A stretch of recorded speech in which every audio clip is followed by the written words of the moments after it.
Hey, have you ever wanted to play in Soulslike in class? Weirdo. Hey IA, welcome to Video Game Review! And this week, we're scuttling into another crab's treasure. Story, 4 to 5. You play as Kril, a small hermit crab on a quest to reclaim his precious shell from the loan shark. Along the way, you beat countless bosses to restore the vibrance to this crumbling undersea world filled with GUNK.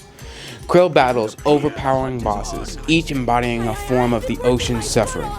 He restores some color and life to the ocean, but even so, the GUNK always seems to linger around, turning sea creatures hostile and nihilistic.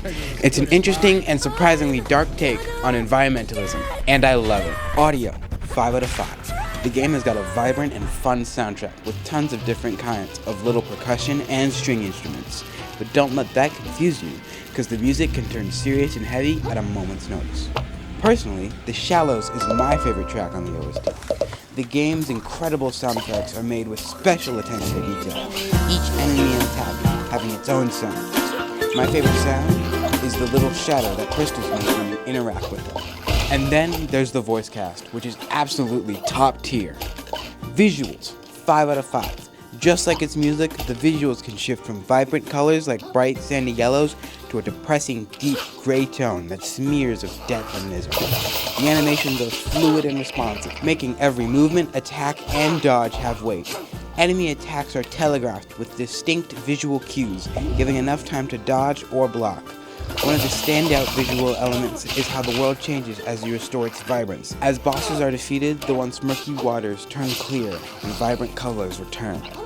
This transformation makes it feel like you're being rewarded for your progress. Gameplay, 4 out of 5. The gameplay is like any Soulslike, where you challenge an enemy over and over to be able to understand their attack patterns.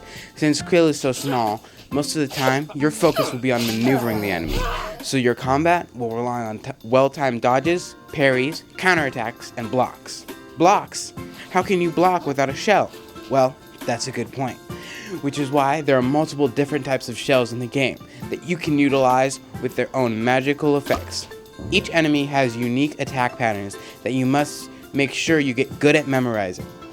Kril also has a very in-depth skill tree in which you use crystals gained from defeating stronger enemies to invest in one of those 6 paths. Like any Soulslike, a good bet is to invest a good amount of your microplastics, the game's currency, into vitality. Overall, 18 out of 20. Another Crab's Treasure is an incredible ride with an interesting story, great humor, challenging gameplay, and a deep message about the state of our oceans.